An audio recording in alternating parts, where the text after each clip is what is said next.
Cina akui era Perang Dingin Indonesia punya kapal selam dengan kemampuan terbaik di kawasan.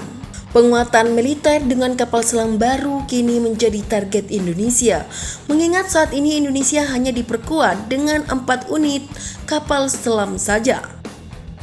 Dengan laut yang sangat luas, tentunya 4 unit kapal selam masih sangat kurang untuk menjaganya. Paling tidak Indonesia membutuhkan 12 unit kapal selam untuk menjaga kedaulatan laut nasional. Keberadaan kapal selam tentunya akan membuat TNI AL semakin kuat. Felix K. Chang dari Uniformat Service University of the Hills Kines melaporkan rencana penambahan unit kapal selam ke TNI AL.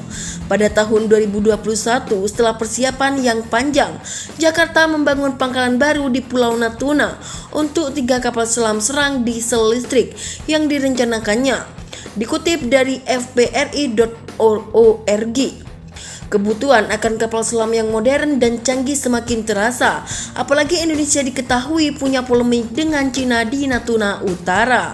Cina berpikir bahwa mereka punya hak atas Natuna Utara, meskipun sudah jelas bahwa Natuna Utara itu milik Indonesia. Laporan AMTI menuturkan bila Cina sampai mengirim kapal survei memasuki Natuna Utara. Kehadiran kapal survei Cina di Natuna Utara menurut AMTI sebagai bagian dari respon mereka. Dalam laporan The Epoch Times menunjukkan urgensi Indonesia untuk bisa memiliki kapal selam, salah satunya karena Cina. Untuk bisa menghadapi gangguan Cina di Natuna Utara, Indonesia perlu menambah kapal selam baru. Perluasan armada kapal selam Indonesia sebagai tanggapan atas serangan berulang kali rezim komunis Tiongkok ke perairan yang disengketakan. Indonesia menganggap perairan di dekat Kepulauan Natuna dalam zinya, sementara Cina mengklaim kedaulatan atas perairan tersebut. Dengan mengutip apa yang disebut klaim historis 9 garis putus-putus di Laut Cina Selatan, lapor The Epoch Times. Penguatan Natuna ini juga diakui Cina sebagai langkah cerdas.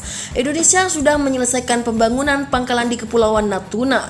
Pangkalan Pulau Natuna merupakan pangkalan yang komprehensif yang dapat mengerahkan kekuatan angkatan laut seperti frigat menengah, kapal selam, dan pesawat patroli, serta kekuatan pertahanan seperti infanteri, tentara, pasukan lapis baja, dan pasukan pertahanan udara. Natuna lebih menjadi kokoh. Pangkalan depan tidak hanya nyaman untuk manajemen dan kontrol masa damai, tetapi juga untuk kegiatan pencegahan, lapor media Cina Tautio.com. Sejalan dengan laporan sebelumnya, Nikkei Asia menunjukkan jika Indonesia ingin memiliki 12 unit kapal selam. Langkah Indonesia menambah kapal selam jadi tanggapan terhadap gangguan Cina.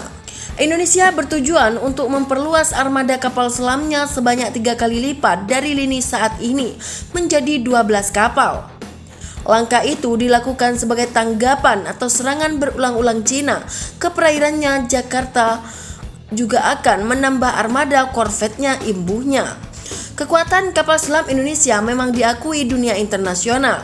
Di masa lalu, Indonesia dianggap sebagai negara dengan kapal selam terbaik dan terkuat di kawasan Asia Tenggara. Media Cina melaporkan jika era Perang Dingin jadi saksi Indonesia memiliki kapal selam yang tangguh.